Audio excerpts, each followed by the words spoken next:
I was talking to Vladimir Putin. እኔና ፕሬዝዳንት ፑቲን ለሁለት ሰዓት ተኩል ያህል በስልክ ተነጋግረናል። መልካም የሚባል መግባባት ላይም ደርሰናል። Russia clearly wants war. ሩሲያ ጦርነት ትፈልጋለች። በሌላ በኩል ዩክሬን ለሰላም ዝግጁ ናት። ስለዚህ ሩሲያ ወደ ሰላም እስክትመጣ ድረስ ማዕቀብ አስፈላጊ ነው። አውሮፓ ህብረትና ዩናይትድ ኪንግደም በሩሲያ ላይ አዲስ ማዕቀብ መጣላቸው ተሰማ። ህብረቱ በሞስኮ የጣለው ማዕቀብ በሩሲያና ዩክሬን መካከል የተጀመረውን የሰላም መንገድ ሊያጠባው እንደሚችል የአሜሪካው ፕሬዝዳንት ዶናልድ ትራምፕም ተናገሩ። ትራምፕ በስልክ ከሩሲያና ዩክሬን መሪዎች ጋር ንግግር በማድረግ ጥሩ ጅምር አለ ቢሉም አሁን ላይ የተጣለው አዲስ ማዕቀብ በጦርነቱ ላይ ሌላ ሰዓት እንደመለኮስ ይቆጠራል ሲሉ ፖለቲከኞች ገለጹ። ሀገራቱ በሞስኮ ላይ ጫና ለመፍጠርና የኪየቭን የመከላከል አቅም ለማሳደግ ማዕቀቡን ለመጣል ተገደዱም ይፋ አደረጉ። ባለፈው የፈረንሳይ ጀርመንና የዩናይትድ ኪንግደም መሪዎች በኪየቭ ተገናኝተው ሩሲያም የ30 ቀናት ተኩስ አቁም የማትቀበል ከሆነ ኪየቭን ከማስታጠቅና ከመርዳት እንደማይመለሱ ሲናገሩ የክሬምሊን ባለስልጣናት ደግሞ ምዕራባውያን በሳት ከመጫወት መቆጠብ አለባቸው ሲሉ ማስጠንቀቃቸው የሚዘነጋ አይደለም። The European Union adopts new sanctions against Russia over its war in Ukraine. የሩሲያና ዩክሬን ጦርነት ይፈታል ሲሉት እየታሰረም ይቆማል ሲሉት እየቀጠለ ዛሬም የዓለም ፖለቲከኞች መነጋገሪያ ሆኗል። ጦርነቱን ለመፍታት የተሄደበት መንገድ ከበቂ በላይ ቢሆንም ለምን መፍታት እንዳልተቻለ ግን የብዙዎች ጥያቄ እየሆነ መጥቷል። በ24 ሰዓት ይቆማል የተባለው ጦርነት እኔ ልመረጥ እንጂ ባንድ ጀምራ አስቆመዋለሁ ያሉት ትራምፕ ቃላቸው ሲከዳቸውም ታይቷል። በስልክ ማውራት ጦርነትን ለመፍታት ምንም ፋይዳ እንደሌለ ብዙ ጊዜ እየተስተዋለ ጉዳይ ነው። ከሙኒክ እስከ ዋሽንግተን፣ ከብራሰልስ እስከ ፓሪስ፣ ከለንደን እስከ ሪያድ ብሎም እስከ ጅዳ ሲቀጥልም እስከ ኢስታንቡል ድረስ ታላላቅ ፖለቲከኞች በተገኙበት ውይይት ቢደረግም የሩሲያና ዩክሬን ጦርነት መፍትሄ አልባ ሆኖ ይገኛል።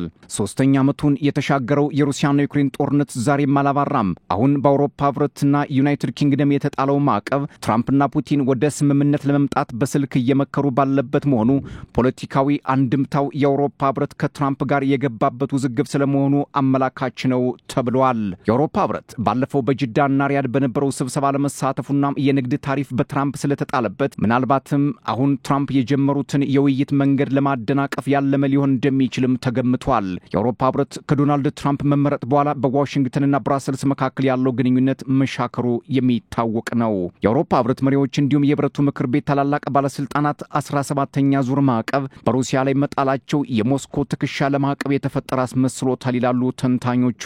የአውሮፓ ህብረት የውጭ ግንኙነት ፖሊሲ ተጠሪ ካጃ ካላስ ተጨማሪ ማዕቀብ ለመጣል መዘጋጀታቸውንም ከመናገር አልሸሸጉም። ይህ ደግሞ ለክሬምሊን ባለስልጣናት ሰይፋቸውን ከመምዘዝ የሚያስቀራቸው አይመስልም። እስካሁን ድረስ በ200 ተንቀሳቃሽ መርከቦች ላይ ማዕቀብ ተጥሏል። በሌላ በኩል ዩናይትድ ኪንግደም በ18 ዘይት ጫኝ መርከቦች ላይ ማዕቀብ ጥላለች። ዩኬ በፒተርስበርግ የምንዛሬ ልውውጥና በኢንሹራንስ ተቋማት ላይ እንዲሁም በወሳኝ የገንዘብ ፍሰት ላይ ማዕቀብ መጣሏ በአውሮፓና ሩሲያ መካከል ያለውን ውጥረት እንደሚያባብስ ፖለቲከኞች እየተናገሩ ነው። የዩናይትድ ኪንግደም ውጭ ጉዳይ ሚኒስትር ዴቪድ ላሜ አሁን ለተወሰደው እርምጃ ፑቲን ተጠያቂ ናቸው ካሉ በኋላ የሰላም ጥረቶችን በማወካቸው ውሳኔው ላይ እንደተደረሰም አስታውቀዋል። ባለፈው ሳምንት የሩሲያና ዩክሬን ተወካዮች በቱርክ ኢስታንቡል ባደረጉት ውይይት እስረኞችን ልውውጥ ማድረጋቸውን ገልጸው ሌሎች ጉዳዮችን በሌላ ጊዜ በዝርዝር የሚታዩ ይሆናል የሚል መግለጫ መስጠታቸው የሚዘነጋ አይደለም። ነገር ግን ሁኔታውን ሲከታተሉ የነበሩ ወገኖች የኢስታንቡሉ ጉባኤ ብዙም ውጤት እንዳላመጣ አሁን ላይ የተጣለው ማዕቀብ አመላካች ነው ሲሉ ግምታቸውን አስቀምጠዋል።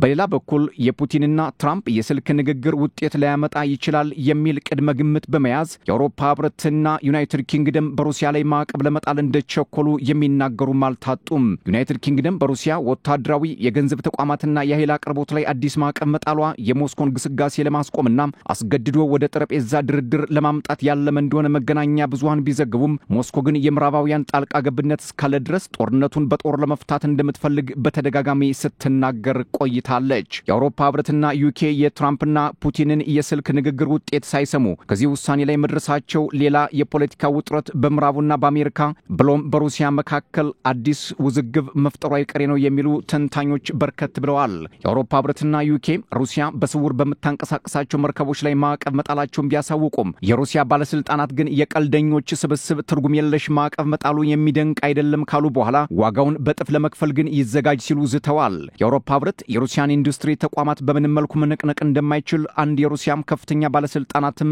መናገራቸው ተሰምቷል። አሁን በሩሲያ ላይ የተጣለው ማዕቀብ $300 ቢሊዮን ሩሲያም ከውጭ ንግድ የምታገኘውን ገቢ የሚያሳጣ እንደሆነም ተዘግቧል።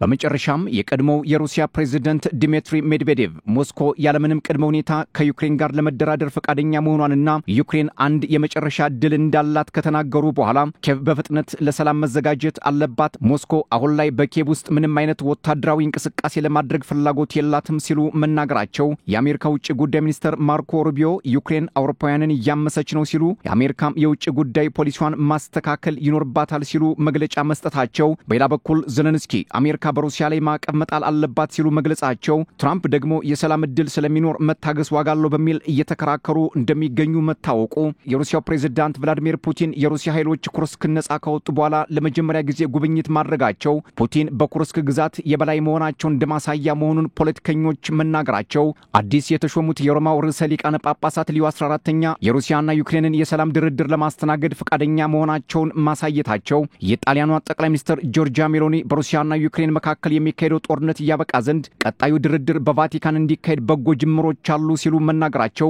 የዛሬው የሩሲያና ዩክሬን ጦርነት ጉዳዮች ሆነው ውለዋል።